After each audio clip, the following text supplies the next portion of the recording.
Hi, everybody. My name is Erica. I'm with Round Rock Public Library. Support your local library wherever that happens to be. We're so glad to have our folks here in Round Rock, have our folks from around the country and around the world joining us. That's always such a wonderful, wonderful thing. And I'm going to turn it all over to our official host, Nedwin and Nedwin. That's your new name, Edwin and Nadine. Hi. My name is Hello, Nedwin. everyone. Apparently, my name is Nedwin now. It's been changed by Yeah. Kurt, but that's fine. Well, we'd like to welcome you all to another round of Poetry in Motion. It's always a fun time to meet people from all over the world and share our love of poetry and to do poetry and do music and to listen. So once again, welcome everybody. Now, for the folks that are actually going to be reading a poem, we just want to get you on the list so we make sure that you don't get left out. I got everybody but Thomas. Are you going to be reading? He's muted. Okay. Yeah, he's muted. Okay. All right. We have a great friend and Father Wayne Carrington. Awesome. How you doing there? He's just logging up apparently. All right, great. With that being said, once again, I'm actually Edwin Staples, and my co-host is Nadine Flowers. Once again, we welcome everybody here to another Poetry in Motion. Just a few ground rules. This is a family-friendly type of venue. The reason being, sometimes we might have some kids on. So we just say, just kind of keep it clean and everything. With that being said, it's just a round robin where we go ahead and each person will do a poem or do music or whatever. And then from there, we just continue on until we wrap it up. We normally go for about an hour and a half or so, but it's always fun to hear all the different poetry and to meet new friends. With that being said, I'm going to go ahead and get it started with a instrumental. So I'm going to be playing what's known as a hand pan.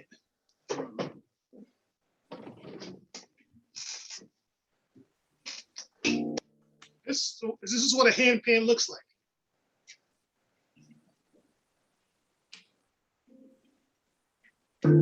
Everyone hear it okay?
Alrighty, hopefully you guys enjoyed that.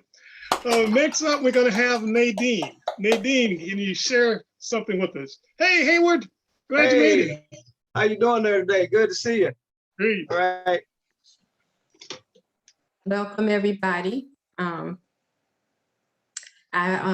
collect quotations. I enjoy different quotations, and I've been doing that for some time. And these quotations give you something to think about.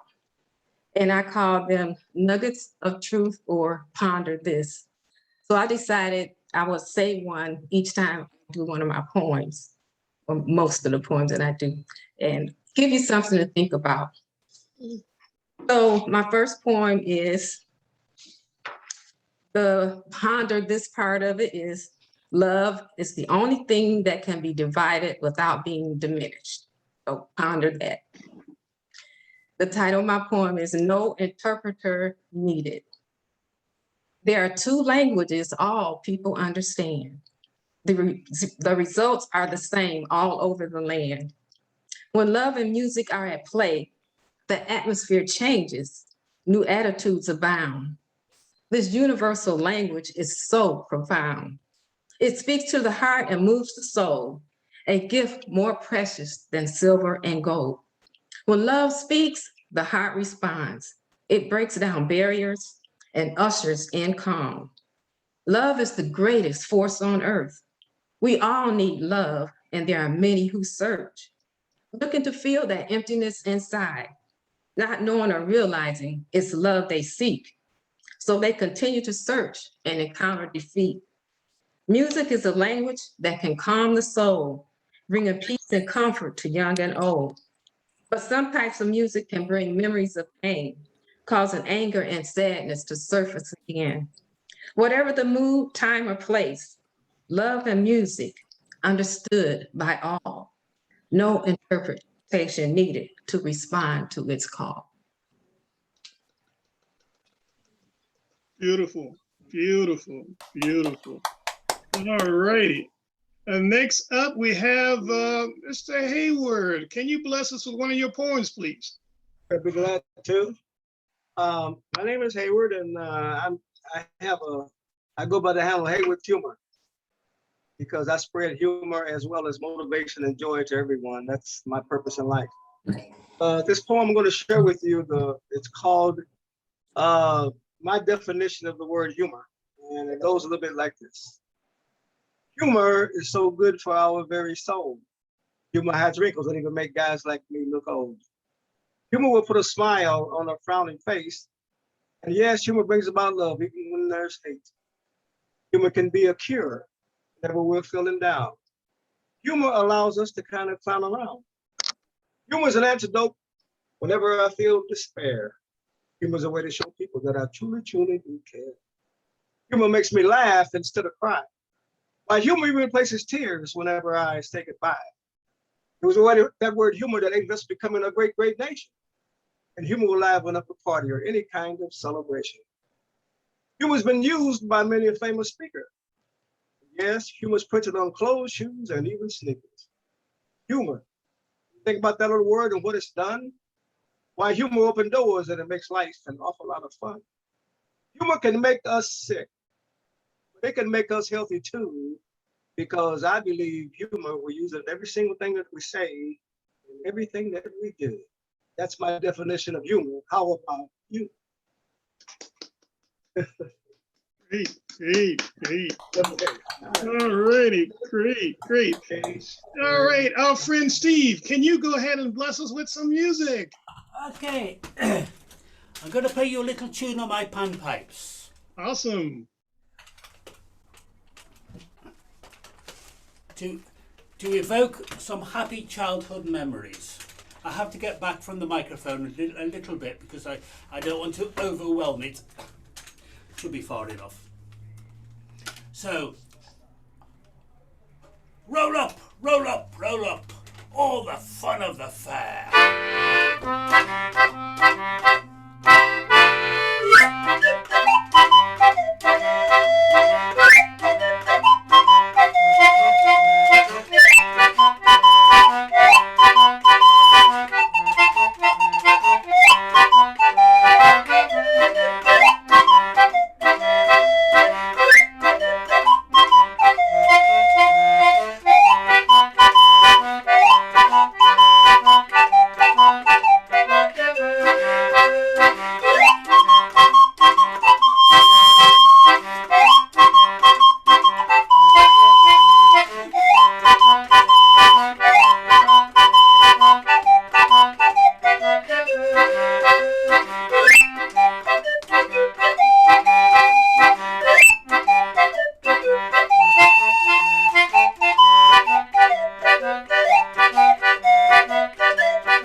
Love it. Love it. Love it.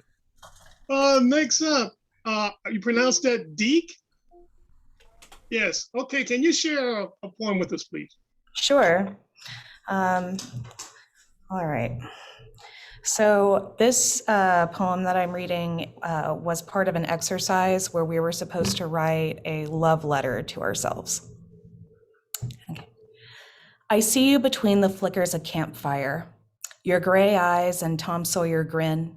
When you look at me, I can feel you across a room. I brought you a tiger's eye tonight. The flecks of gold reflecting off your freckles, there is beauty in your masculinity. I brought you daisies, my love. I know how you associate them with the most innocent parts of you, as if the petals could somehow glue your broken pieces back together. So I plucked every petal to remind you that you are worthy. You are worthy. I brought you new wings, my angel. Quit letting others clip your feathers. Duct tape them to your chest so you don't have to keep watching your back. Remind yourself every day that you can fly and start soaring. If you will have me, I promise to buy you a seismograph for your birthday. That way you'll never doubt how groundbreaking your courage really is. If you will love me, I promise to always be a knife. I promise to always keep a knife in my pocket so I can carve our initials on every tree we encounter, your real initials. Beautiful. Beautiful. Thank you so much, Deek. That was amazing. Hey, next up is Susan. Can you share something with us, please? Yes, thank you. Deek, that was amazing. Everyone is so talented here. I mean, the music and oh my goodness. I love that. The feathers on the front is just beautiful. Can everyone hear me? Mm-hmm. Okay. I'm going to read a poem called Laugh Lines. My last holdout just told me she'll be breaking our pact, to always let time have its way with us, to wear its grip like a gold medal slung around our untucked necks, resting across our original breast.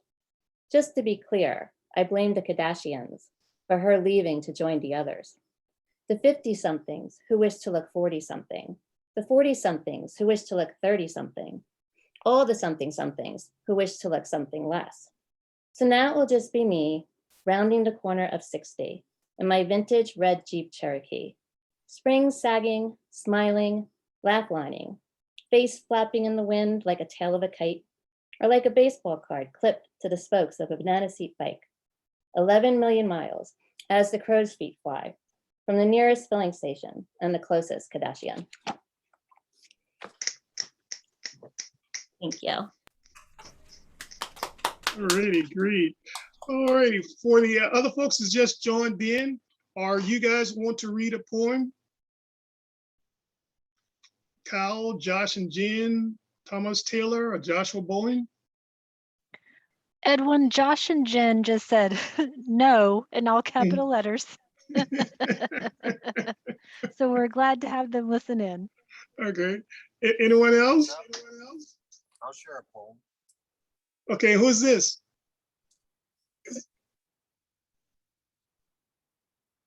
Oh, your mic is off there, Brother Wayne.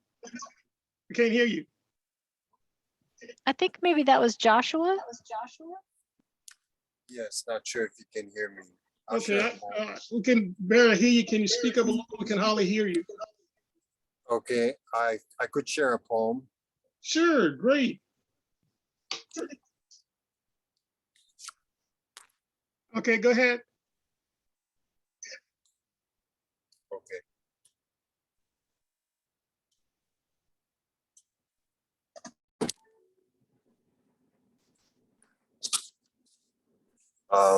But there goes.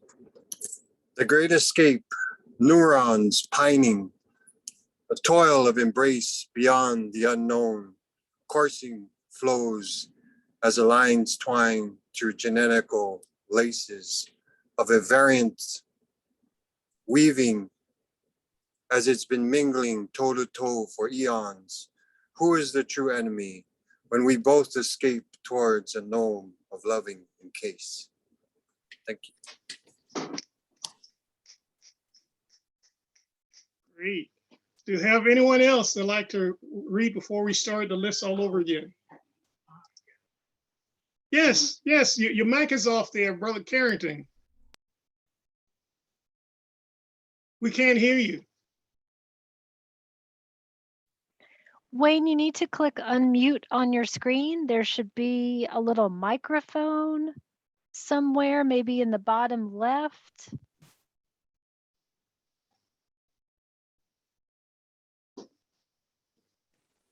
There you go. go. There you go. Yeah, now we can hear you. Okay, now remember, I'm a fledgling with this. We'll fledge along with you. Okay. I wrote this when I was 14 years old. So that's 66 years ago. Okay. And I'm doing it from an 80-year-old memory. Love. Love is the thing that makes the world go round. Love is the thing that made life be found. Love is the thing that every couple wants. Love is the thing that makes a strong man gaunt. It flows through your body and sets you alive. It gathers up meanness and casts it aside. So if you want love, don't look in your heart. Love is there in the voice of a lark. Thank you. Great, great. All righty. I guess we're starting all over again. I'm gonna go ahead and share one. Actually, it's gonna be a short haiku, and then I'm gonna do a poem. But here's a haiku. Everyone loves the sunshine, except vampires, bats, and rats.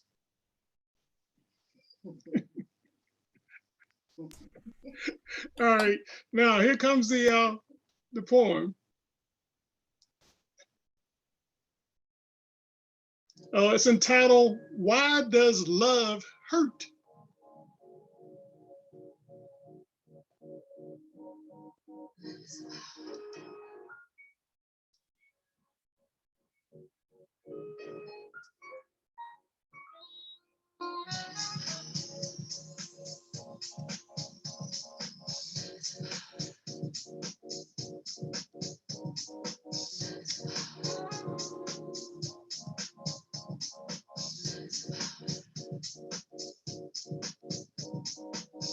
Love hurts because we have a heart of flesh. It hurts because we're given life and the freedom to choose. It hurts because we can choose who we love, what we love, and how we love. Or we can even choose not to love at all. We can choose a safe, soft, and comfortable love, or a very hard, dangerous, and uncertain love. But there will always be consequences that follow. Love brings joy, which is the result of happiness and peace. Love brings sorrow, which is the result of sadness and grief. Love brings pain, which is the result of living in the shallow world of men. Our heart is a gateway to our emotions, a gateway guarded by our senses. Our heart allows us to feel tempered emotions, emotions of joy, sorrow, and pain. Our hearts can be pricked, abused, and even broken. We may attempt to guard our hearts with from the cares of this world, but there's always a constant tug from those around us. Love hurts because we are alive and have a soul and a body to feel it. And who are simply just flesh and bone with a heart of pure stone, we will not feel a thing. Pain, oh, pain is part of being alive. It's part of the miracle of life. Just as in the pain of birth when we first entered this earth. We live, we breathe, we have our being.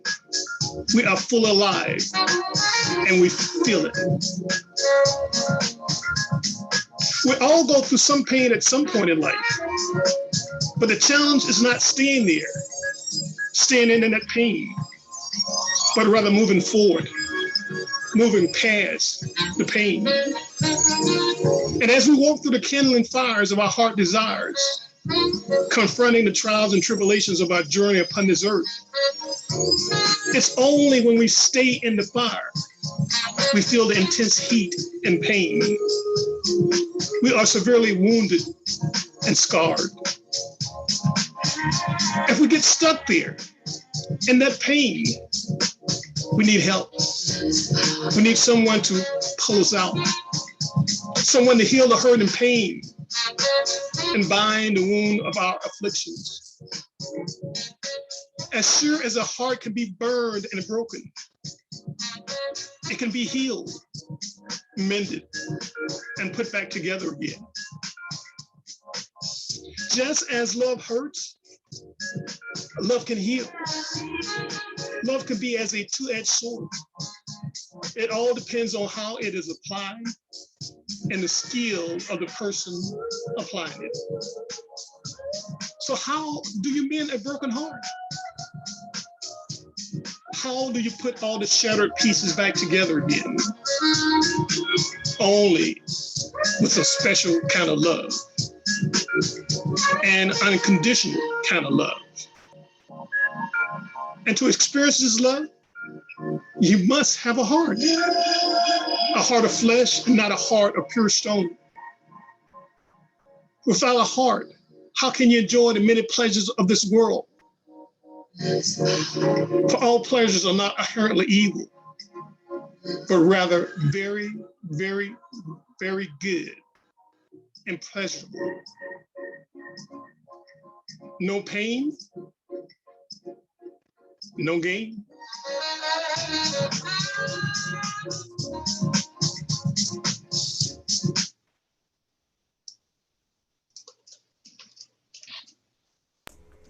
Very good. Edwin, I want to know why Sharon is not back there dancing like She Steve should be. and I are. She should be. I mean, she should be. I don't understand it.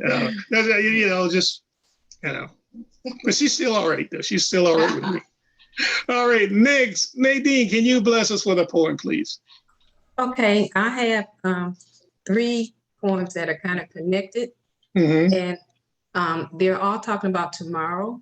Mm-hmm. So the what I want you to think about, ponder this. The only preparation for tomorrow is the right use of today. Okay, the first one is looking for tomorrow. Tomorrow never comes and time never stops. We're always looking for tomorrow, but tomorrow never stays. For tomorrow becomes the present, and tomorrow will always be. Tomorrow continues on day after day. Tomorrow comes and goes, but tomorrow never stays. When tomorrow comes, it does not stay because tomorrow becomes today. Tomorrow continues on day after day. What about tomorrow that we look to each day? The tomorrow that may come but does not stay. One thing about tomorrow is hope for a better day. But we must remember, tomorrow never stays. There's always a tomorrow, day after day. So don't live for tomorrow. Be your best today. Live in the present. Live a life of love, because tomorrow is not promised to anyone. Where will you be when tomorrow comes? Second one is, today well lived makes tomorrow a vision of hope. Ponder that. I don't know what tomorrow will bring. I don't know many things. It could be rain, it could be sunshine that tomorrow brings. But I know the one who controls everything. I know the one I can bring my troubles to. The one who will always see me through. The one in whom I find love, joy, and peace. The one to look to for my every need. The one who lightens the darkest of days, who gives us hope and is always there, who wants to know how much he cares. I don't know what tomorrow will bring, but I won't worry, I won't fret. One thing I will never forget, Jesus came to set us free, to give us hope, to give us peace. And it can be yours if you trust and believe. And this one is called The Last Day. Today is the last day for something. Gone forever on the way to tomorrow, on the way to the unknown that each day will bring. There's always a last day of the week, last day of the month, last day of work, last day to teach or preach. Then there's the next day, the next week, the next month, the next year. Maybe. Here today, gone tomorrow. Who knows what tomorrow will bring? Only God knows the beginning and the end. Only God knows the future. Only God knows eternity. Are you ready for the next? Tomorrow is always before us and yesterday behind us. The present lasts for a moment, but eternity is forever. What happens when the next comes? Maybe. Are you ready?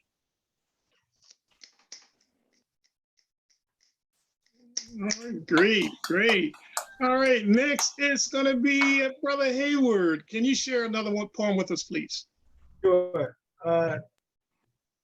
This next poem I'm going to share with you is called, I not only have humor, I have some serious stuff too. But anyway, I'll share a little more humor with you. This poem is called The Life of a Couch Potato. It goes like this. The life of a couch potato must really be a blast, according to most of the folks that I ask, because couch potatoes spend all their time just watching TV. They act as though there's nothing else in life they should see. They make a blazing trail around their house. They go from the toilet, refrigerator, and then back to the couch. They pay no attention to the husband or wife, even when she's threatening him to get a new life.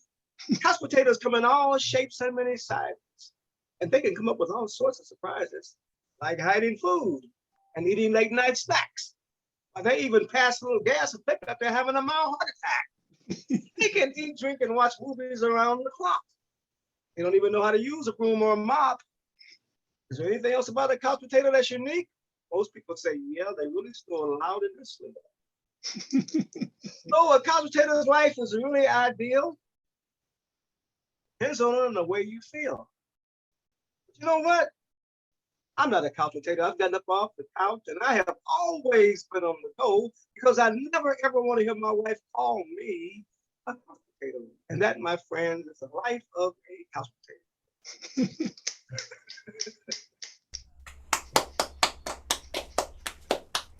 Great, great. All right, Steve, can you share something with us, my friend? Right, I'd like to introduce to you my little colleague. His name is Tadpole. Oh, it looks like him. Say hello, Tadpole. Tadpole and me are going to sing you a sea shanty, aren't we, mate? Now, the reason we call this a shanty is that shanties are work songs, and this was a song which was written for a little girl who spent the first 14 years of her life on a Hollywood treadmill. So as far as we're concerned, it's a work song, so it's a shanty, isn't it, mate? Okay, so I start off and then you come in on the second line, okay? Do you understand? You sure? Okay. I've thrown away my toys, even my drum and train. I want to make some noise and plough the raging main. I want to go to sea, I'll be a captain too. And when I do, how would you like to be my crew? On the good ship Lollipop, it's a sweet trip to a candy shop where bonbons play on the sunny shores of Peppermint Bay. Lemonade stands everywhere, Cracker Jack bands fill the air, and there you are, happy landing on a chocolate bar. See the sugar bowl do the Tootsie Roll with the big fat devil food cake. If you eat too much, oh, you'll awake with the tummy ache. On the good ship Lollipop, it's a night trip. Into bed you hop and dream away. On the good ship Lollipop.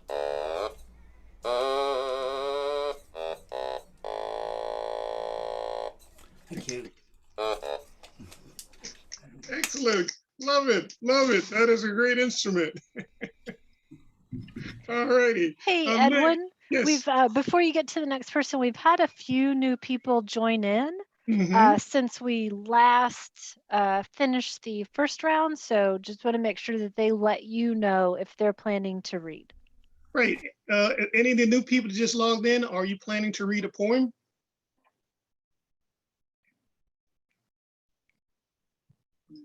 Okay. All righty. I Well, see somebody at Pet's iPhone was waving, but you are somebody's muted. So iPhone? Okay. Pet's iPhone.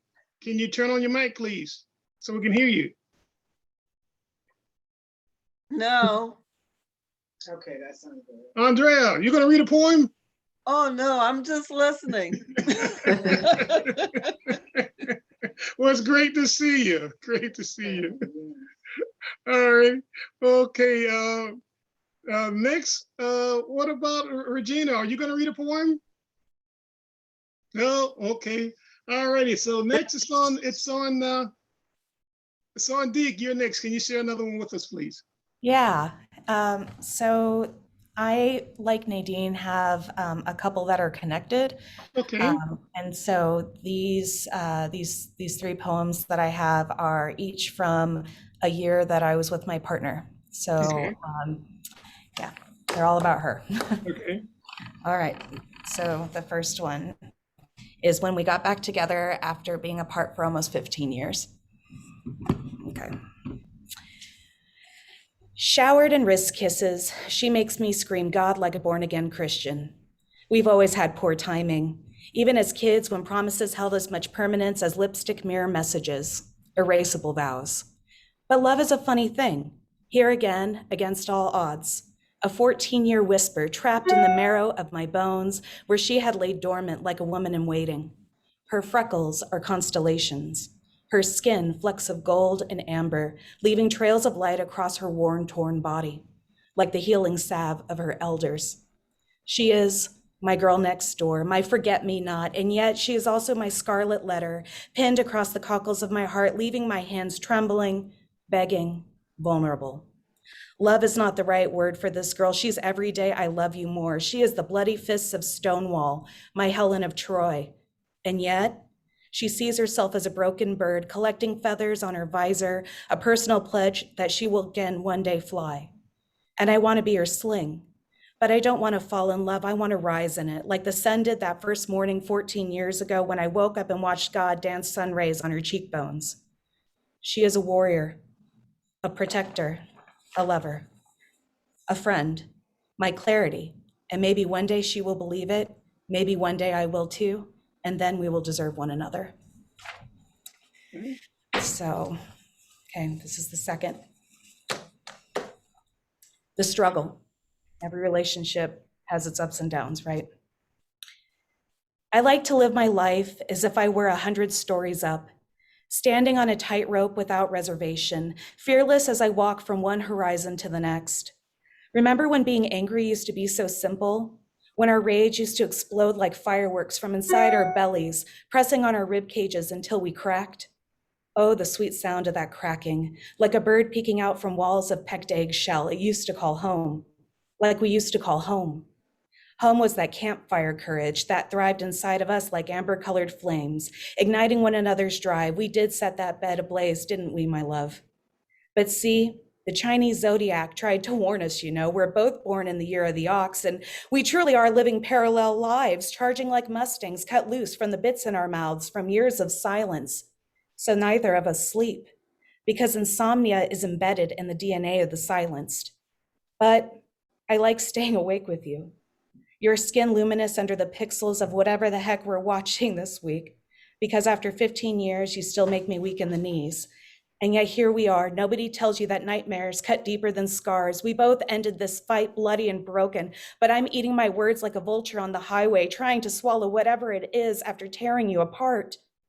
It's why I'm drinking alone on a Sunday. It's why you're drinking alone on a Sunday. And as usual, I can't sleep. So I'm sewing my skin apart, reading the How to Mend the Severed Pieces of a Broken Heart for Dummies, and shaking my head like a rerun, trying to find where this is all coming from because I feel so numb. Or maybe it's apathy. Anyway, I know it's me and that I'm torn up like homemade confetti, sprinkling skepticism on anything worth anything in my life. And so I am left feeling hopeless because nightmares cut deeper than scars. And here we are, and here we are. Okay, this is the last one. It's called Vows.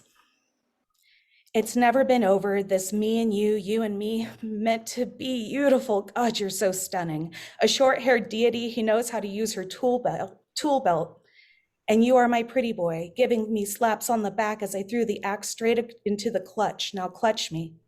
Hold me close and say I'm your baby. Hold me close and say I'm your lady, your sir, you're so cute in the mornings, head on my chest, your soft hair a mess, and I'm just so in love with you.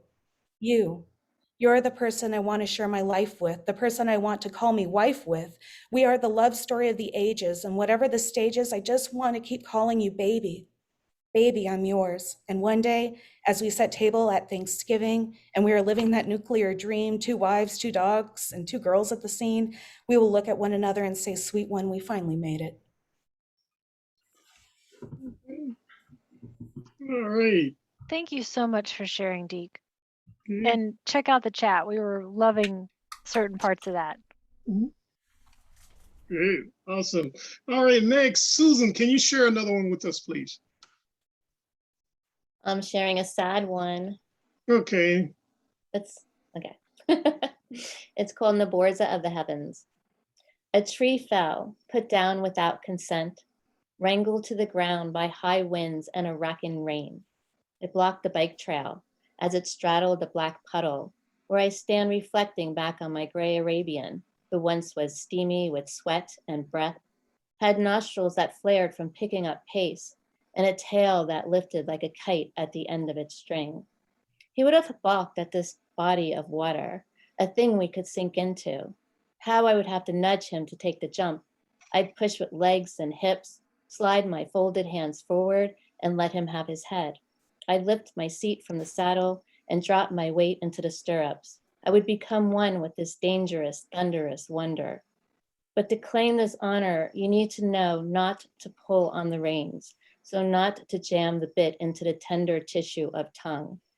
You need to keep a steady leg in a good seat and know how to lead, but more importantly, how to follow. It is this that translates to trust. Horses know what this is and is not. He'd take the jump because my body spoke to his in a language we both practiced. Or maybe he just wanted to fly, so to defy gravity and carry our bulk up and over the falling things of the earth and become more a buoyant thing of the heavens. I jerk my bike up and over the earthly hurdle, and the sharp spikes of my pedal prick my shin. There is no trust in inanimate objects gripped with oblivious hands. I roll my back tire over the collapsed tree and remount my ride. I track my horse, which departed ahead of me, galloped and galloped with such speed, his hooves shattered the parched russets and dark scarlets into a mosaic wake, shattered like broken glass or a horse's hip, labeled lost cause, put down before the call. I push with legs and hips, lift my seat from the saddle and drop my weight into the pedals, but he still vanished beyond the bend, leaving behind dashes of light that dapple the leaf-stricken way. Thank you. Very good. Okay, Brother Wayne, do you have another one you want to share?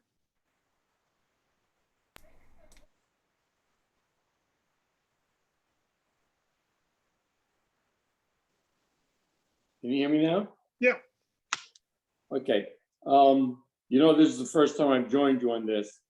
So this is a poem that I saw and it just hurt just felt in my heart, and I wanted to share it. Great. A prayer for you. I said a prayer for you today, and know God must have heard. I felt the answer in my heart, although he spoke no word. I didn't ask for wealth or fame. I knew you wouldn't mind. I asked him to send treasures of a far more lasting kind. I asked that he be near you at the start of each new day, to grant you health and blessings and friends to share the way. I asked for happiness for you in all things great and small, but it was for his loving care I prayed for most of all.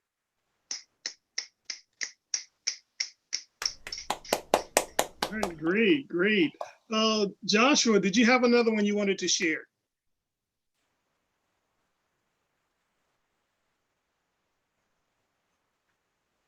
Okay. Andrea.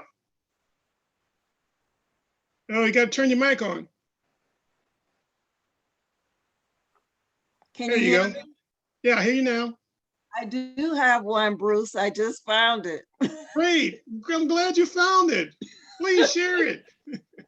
Okay.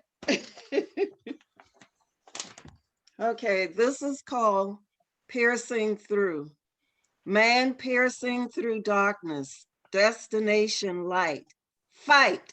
Gravitational forces are pulling, grasping, locking, blocking, spiraling, tearing, screeching.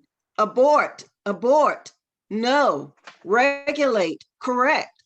Up, up, up.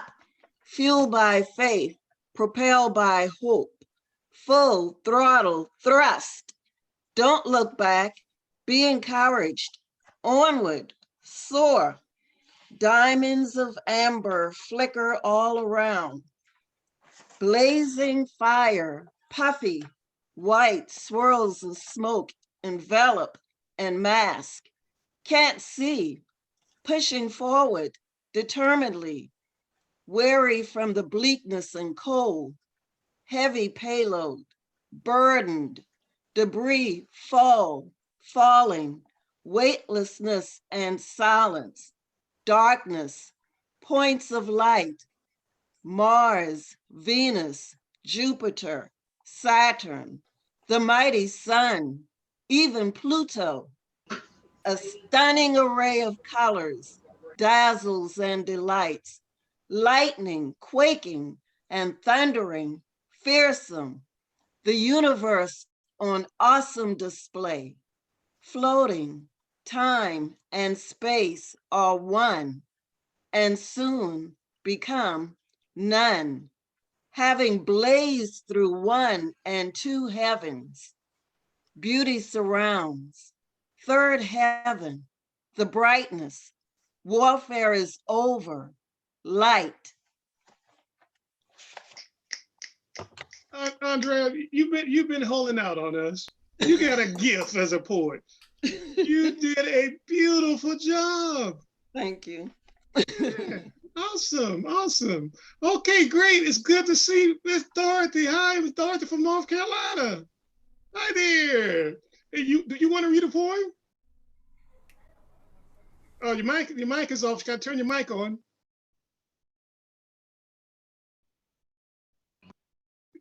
Yeah, try it again. Try your mic again. There you go. Now we can hear you. So are you going to share a poem with us? No, I'm not prepared. Maybe next time. All right. Well, we're glad that you could join us. That's fantastic.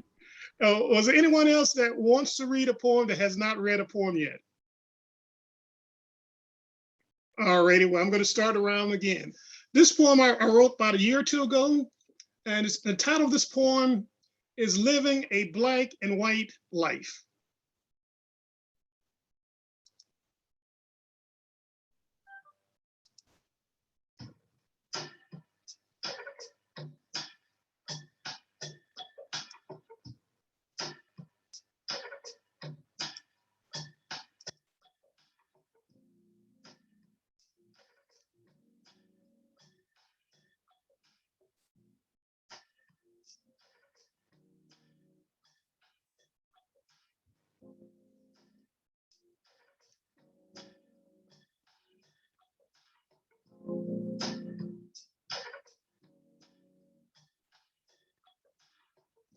Living a black and white life in a world of vivid colors. Shades of gray makes up each day. And whether we are green with envy or saddened with the blues, life is worth living and love is worth giving. The deep-rooted colors of hate and anger distorts the views of this beautiful, colorful world. As the darkness of evil increase in the land, the glorious light of hope shines brightly.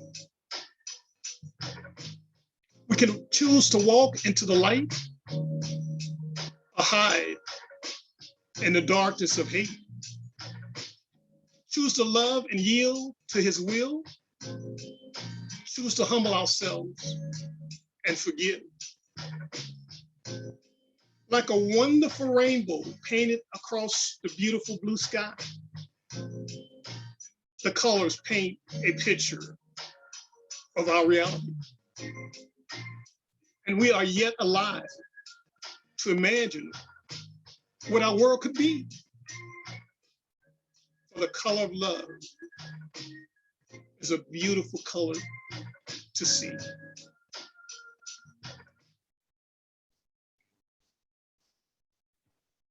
Okay, I vote Edwin and Steve need to go on the road together because Steve's doing an entire performance along with you, and the two together, I think, are the best. Awesome. That was a lovely poem to dance to. Agreed. Colours. He has all the lights and everything going on back there. Awesome. Awesome. That's great. That is fantastic. All righty, we're He's back. a real talented guy, Steve. Real talented guy there. He really is. Yeah, he is. He's gifted. He is definitely gifted. All right, back on you, Nadine. Okay. Ponder this. The Bible is like a compass. It points you in the right direction. And this is called The Bible is Truth. There are many who don't believe the Bible is true. They say it's just a book with stories of old, but the Bible was written to save our souls. The Bible is true, every word, every part, giving us guidance and love from God's heart. The world is in turmoil, lives are at stake, the result of many wrong choices we make. Look around at what's happening today. The Bible is real. See for yourself what it says. In the book of 2 Timothy 3, the message is plain, you will see. In the last days, there will be perilous times. People will be lovers of self, money, filled with greed, heartless, slanderous, without self-control, immoral acts that corrupt the soul. More are listed as you continue to read, written in the Bible many years ago, warning what would happen so we would know. Life as we know it is changing day by day, but there's hope. We must seek God and pray. He has given us the Bible to instruct and guide us and to let us know He is with us, beside us. He knows it all from beginning to end, but the choice is ours, and with Him we win. Great. Fantastic. Truth. Speaking truth. Okay, next, Brother Hayward. Yeah, thank you. I think Nadine Flowers, I think I met you before. Oh, really? Yeah, I think so. Okay. Maybe the book signing or something. I was trying to remember, but I heard your Oh, name. that's possible. That's Yes, possible. ma'am. Okay. Anyway, Yeah, I have. she's pretty famous. Yeah, she's a famous lady. Where in Round Rock? Not even in Round Round Rock. Rock. We are all famous in God's sight. We're all famous. You're right. You're right. I write a lot of things about humor, but also, you know, I write about when I share humor, it's mostly about myself.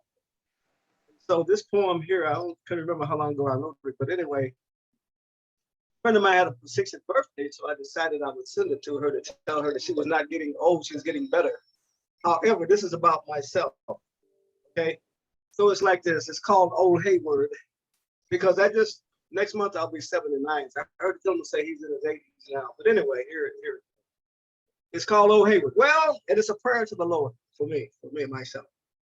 I said, well, Lord, here I am, Old Hayward again, and I'm here to settle the score with my wife Mary because she complains that at night I snore. I keep telling her it's my adenoids is keeping her awake. It wouldn't happen if you had given me the medicine I'm supposed to take. Well, just the other day, I was telling one of my dear old friends, I was talking to one of my dear old friends, and he was telling me how kind of the bad shape he's in. He said he has a bad gallbladder that keeps him up at night. And as soon as he closes his eyes, his kidneys and bladder get into a fight.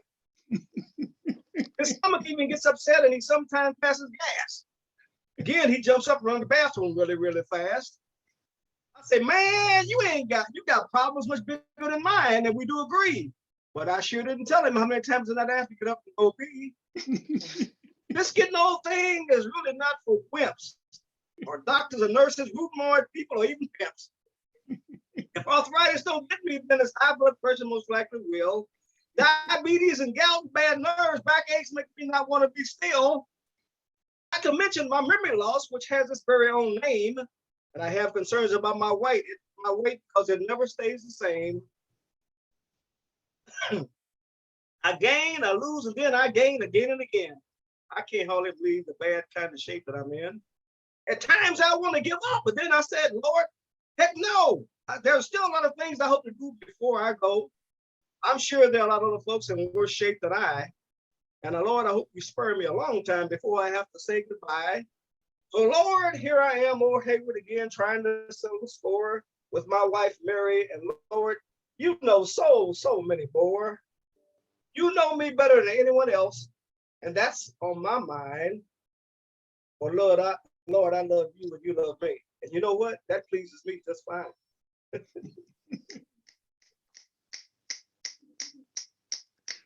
All right, great. Love it, love it, love it.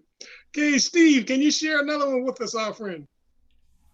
I'd like to sing you my favourite Victorian parlour song, but I'm going to accompany myself on a musical saw while I sing it.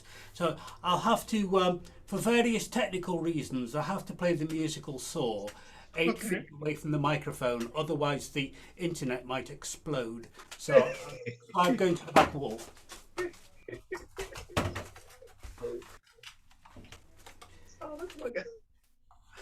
So just get an F off my ukulele.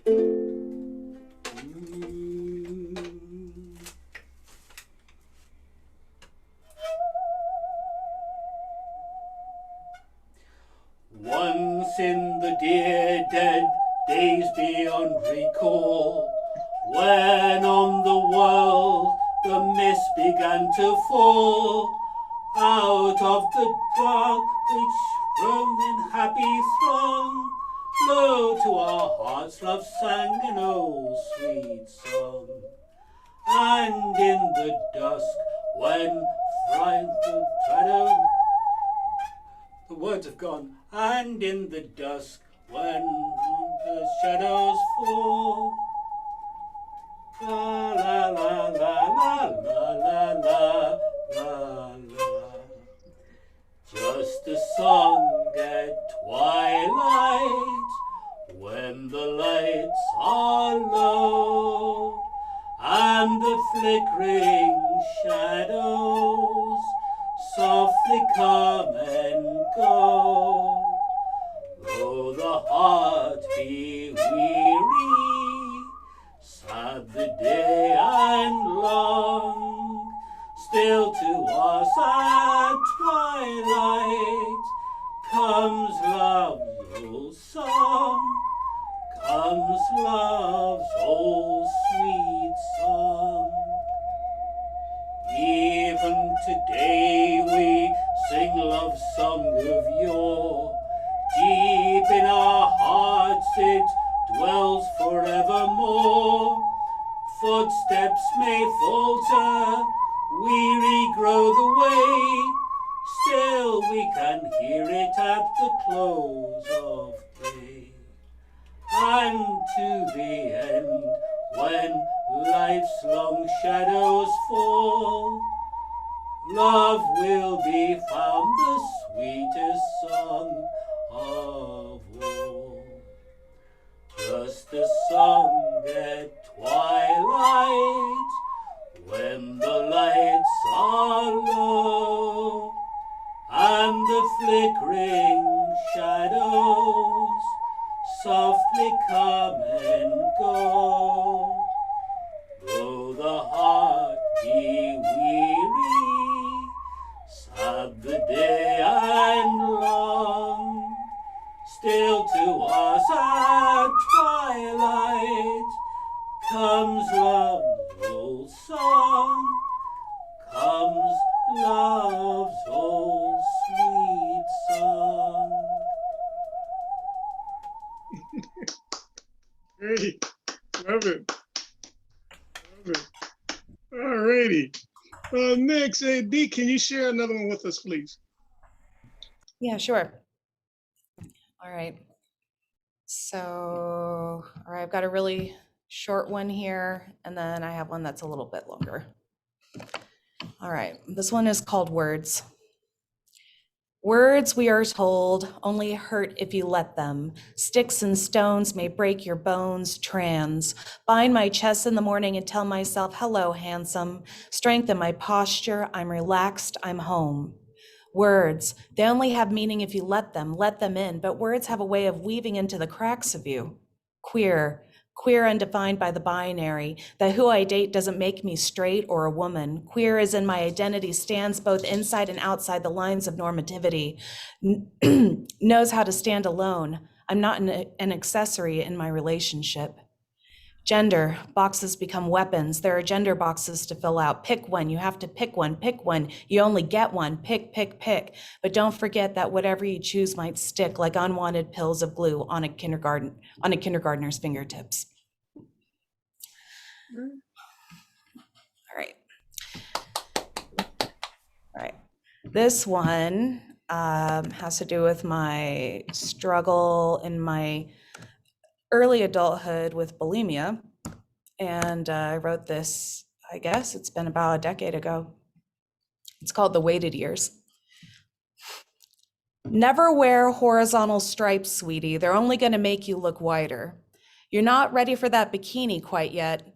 Stand up taller in that dress, honey. Turn around for me. Suck it in. I've been sucking it in my entire life.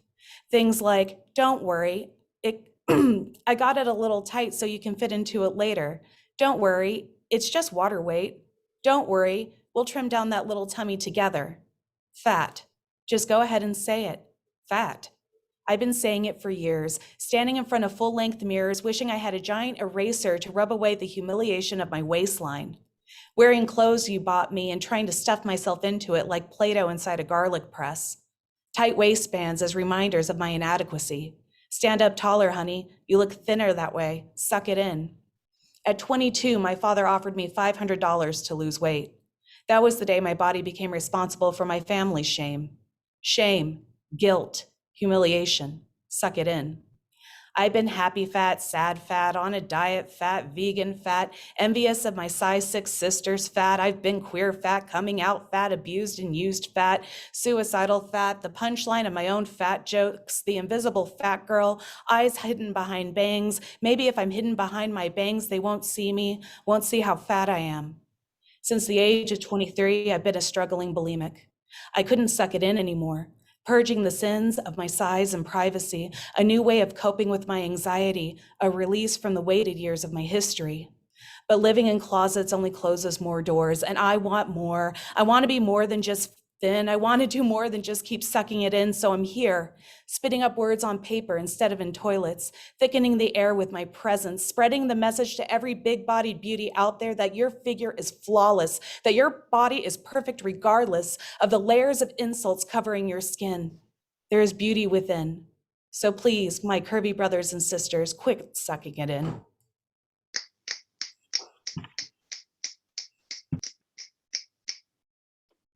All right, great. Susan, can you share another one with us, please?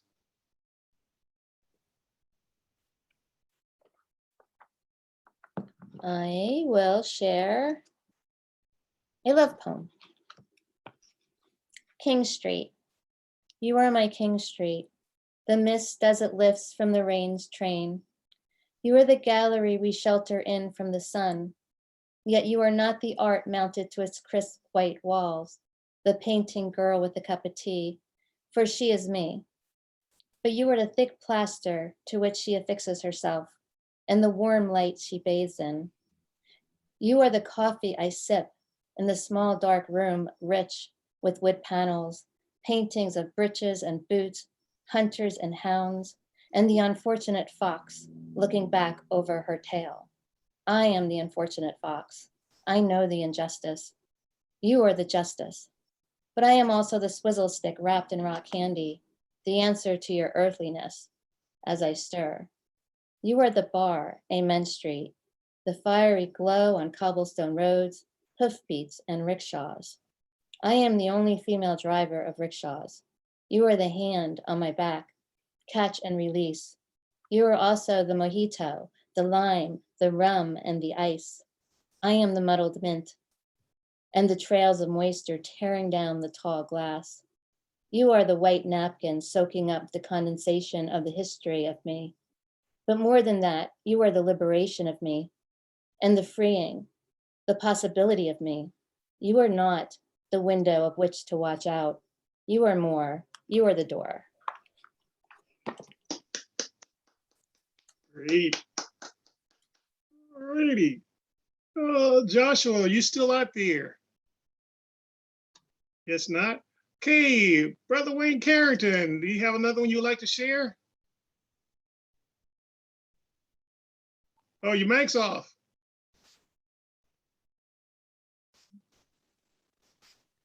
No, I've enjoyed this so much, and I don't have anything to say. The only thing I can do is sing, but if I sing, I won't get invited back. So I'm just gonna keep quiet, listen to everybody else, enjoy it, and be prepared next time. Okay. Well, with that being said, maybe Andrea can say another one. Oh, I found my paper. I got There you go. All right. Go, Andrea. little short one here. It's called The Elephant in the Room. The elephant in the room waits for truth to manifest. You'll have a big mess to clean up if he has to wait too long.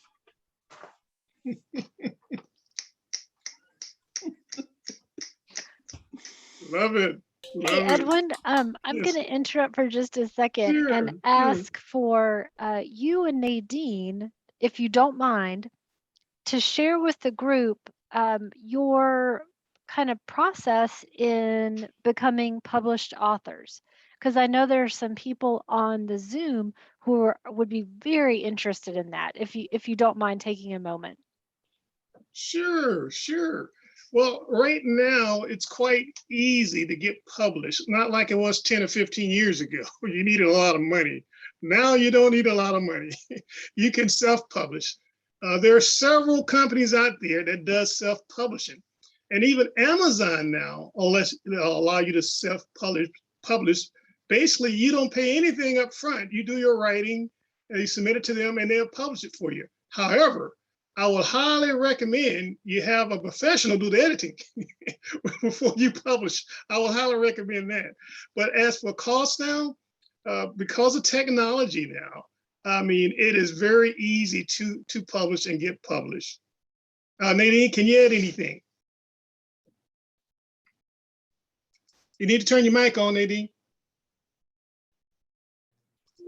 Okay, yes, I use KDP, which is Amazon.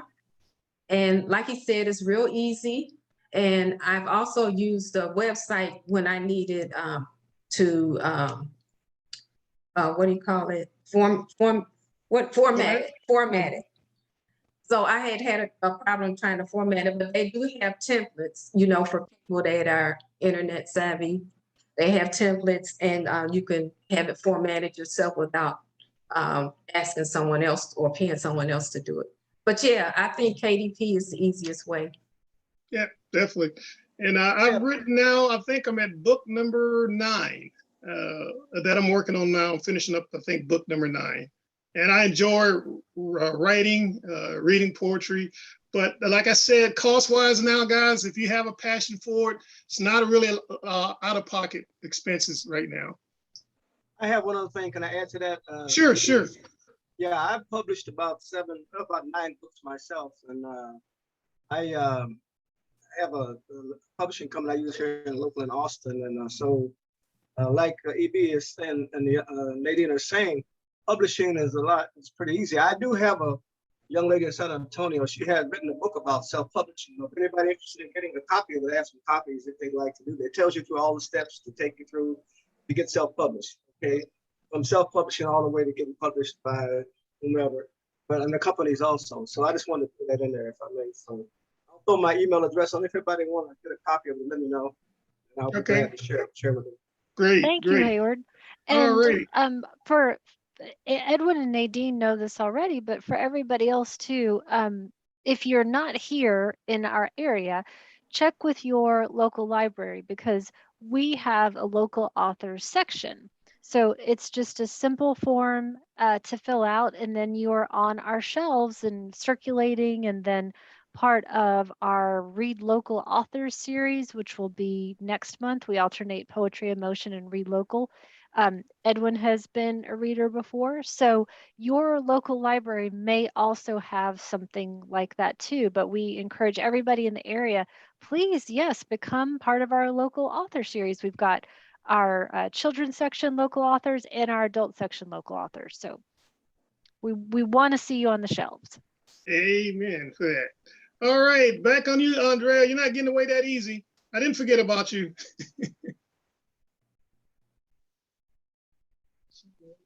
Okay, you got to turn your mic on. This is another short one. Equip and protect yourself. When people put you on a pedestal, wear a parachute. Love it. Love it. That's a haiku. Love it. Yeah. Love it. All right, I'm going to do one more here, and we're going to slowly start wrapping it up. This one here is entitled, "The Answer, My Friend, is Blowing in the Wind."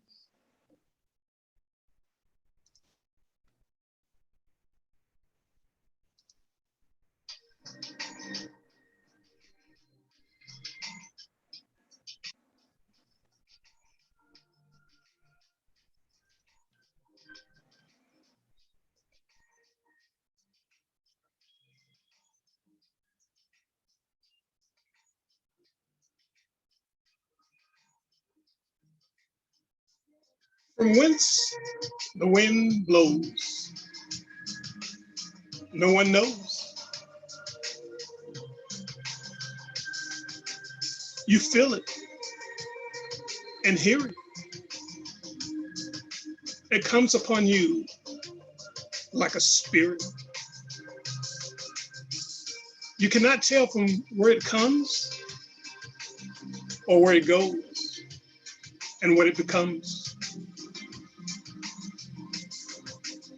As you sense it upon your skin, something is stirred within.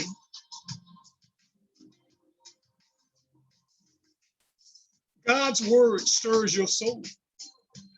He stirs up the winds as the water flows. As mighty waves crash upon the shores, his power and majesty you cannot ignore. Those who are born of the water and the spirit listen to his voice in the wind and fear it. The reverent fear of the Lord is the essence of all knowledge. We are simple fools if we do not acknowledge. If we do not acknowledge the winds that blow, from whence they came, we do not know. We feel it and hear it. It comes upon us as a spirit.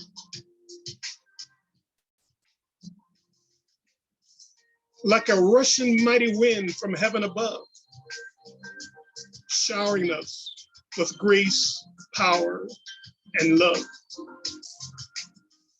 Listen, listen. Can you hear the sound of his mighty spirit?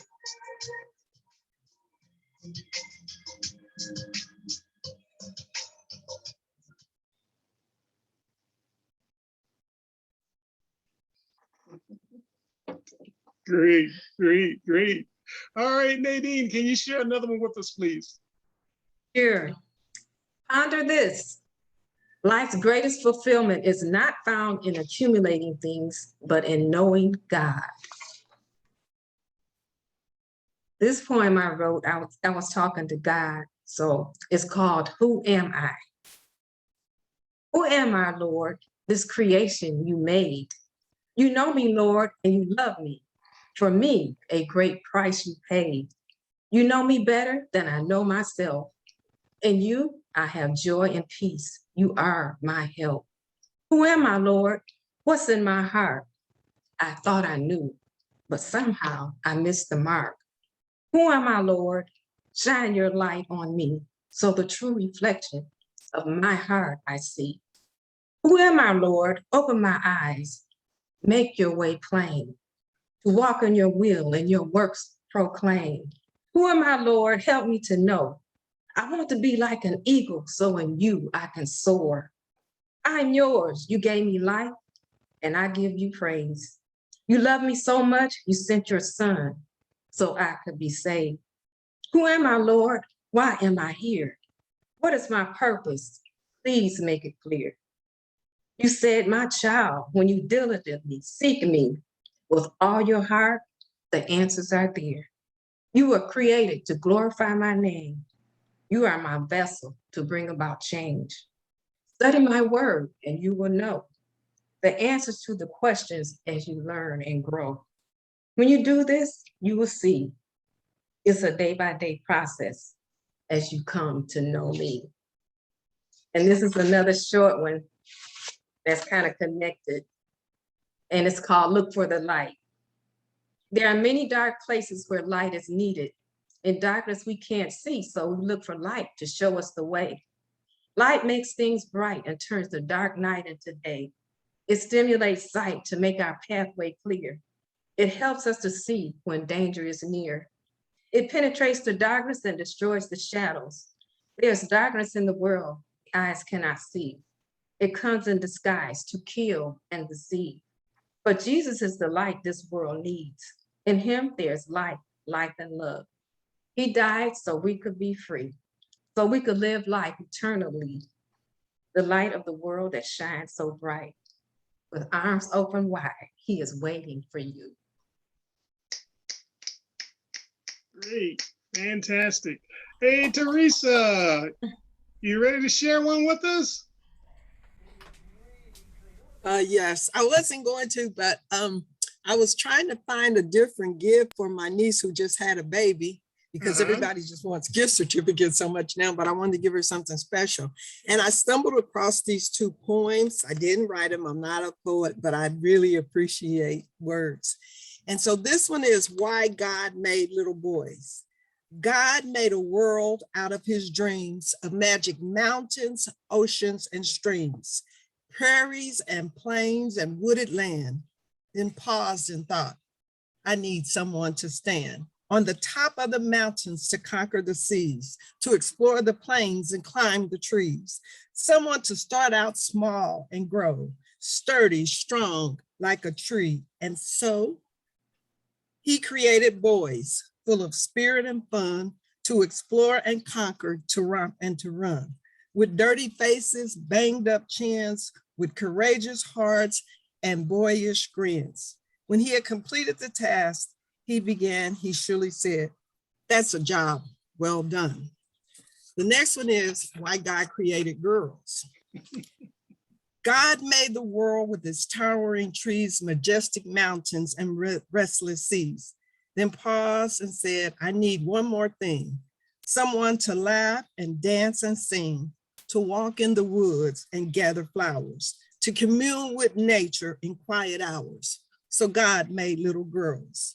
with laughing eyes and bouncing curls, with joyful hearts and infectious smiles, enchanting ways. And when he had completed the task he began, he was pleased and proud of the work he'd done. For the world, when seen through a little girl's eyes, greatly resembles paradise. Beautiful, beautiful. Love it. Love it. All right. Well, Hayward, can you share another one with us, please? Yes, I sure can. Here's a poem I wrote many years ago. I was a young man during this time. I was very active in sports, played a lot of racquetball. So this poem is called My Racquetball Friends. Now you got to remember, it's been many, many years ago. So here it goes. My Racquetball Friends. A group of my friends, we all get together 3 or 4 times a week to play racquetball. Our ages range between 40 and 60, and this story really tells it all. All of us were truly athletes at one time. That's why we had continued exercising even up until that day. We believe it slows down the aging process, even though the aches and pains still don't go away. Some of us wear knee braces and apply analgesic bombs with our bad knees, backs, ankles, and muscles that flare. But you wouldn't believe it when we're on that racquetball court because we chase that bouncing ball everywhere. Our tempers even flare up now and then over hinders of whether shots are good or not. After a brief discussion and a decision is made, we play the 15 points, the game is over and we stop. The 2 losers come out and the winners stay in until they're defeated or run out of gas. And if no one is waiting to challenge the champs, we play them again until we're all exhausted and then we crash. After all, our main purpose is to get exercise, to relieve stress, and to relieve stress, socialize, and have fun. Afterwards, we get together and celebrate and talk about the cheating and the play of each one. You know, it's always a pleasure to see these guys. My racquetball friends, we just love this sport. But you know what? It's important to me to know how they're doing in their lives, both on and off the court. Okay. Great. All righty. Great, great. All right. Steve, can you share another one with us, please? Yeah, okay, hang on.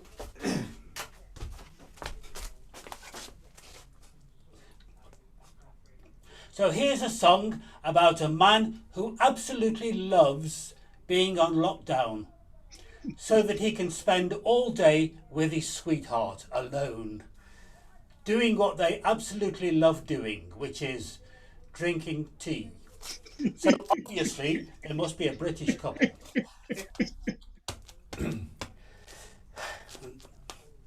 I'm discontented with homes that are rented, and so I've invented my own. Darling, this place is a lover's oasis, where life's weary chase is unknown. For from the crowded city, where flowers pretty caress the stream, cozy to hide in, to live side by side in, don't let it just reside in my dream. Oh, picture you upon my knee, tea for 2 and 2 for tea, and me for you and you for me alone. Nobody near us to see us or hear us, no friends or relations on weekend vacations won't have it known that we own a mobile phone. Day will break and then we'll wake and start to make a healthy carrot cake to show on Zoom for everyone to see. And we can raise a family, a girl for you and another girl for me. Can't you see how happy we shall be?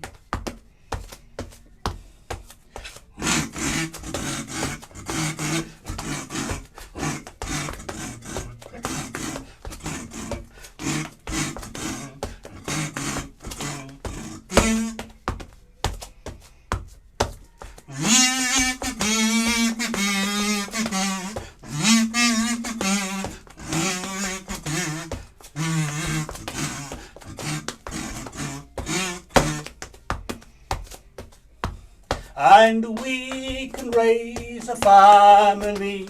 A girl for you and another girl for me. Can't you see how happy we shall be? Thank you. Love it, Steve, love it. Oh, this is great. This is great. Now, this is entertainment, folks. All right, guys, we're getting ready to wrap it up, but it's been such a pleasure meeting new friends, hearing some beautiful poetry. It's been awesome. Once again, thanks my co-host Nadine, and thank Erica of the Round Rock Library for making this possible. We hope to do it again in the near future, maybe in November, we'll see. But with that being said, I'm going to close us out. But this time, I'm going to close us out with a little music. Oops, we're playing my handpan.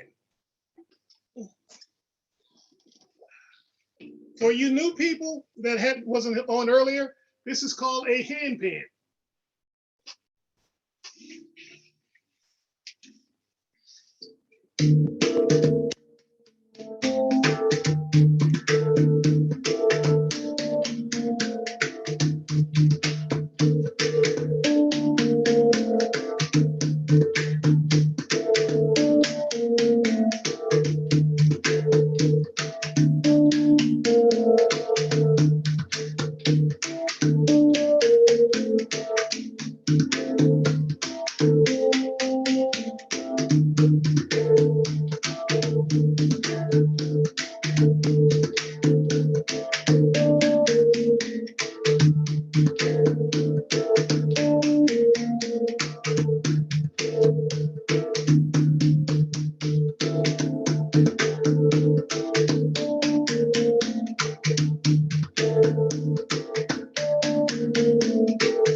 Hey, once again, everybody, thanks so much. Thanks so much for joining us on Poetry in Motion, and we're tentatively planning to do it again in November. So stay tuned, and once again, we're going to have a great time of just sharing poetry, meeting new friends. So everyone have a great day from Poetry in Motion. And Bye-bye. from the Round Rock Library, I'll be putting the video, the recorded video, on our Facebook. So that's Round Rock Public Library on Facebook. And I'll post it to our YouTube page as well. So watch for those links. And everyone, invite friends to come and join us. And I want to leave you with this, ponder this. Our lives are defined by opportunities, even the ones we miss. Amen. Thank you. Thank you. Once again, my friends, we'll see you in November. Bye-bye. Hey, Steve, make it back in November, Steve. I'll see you in November. All right, awesome. Bye.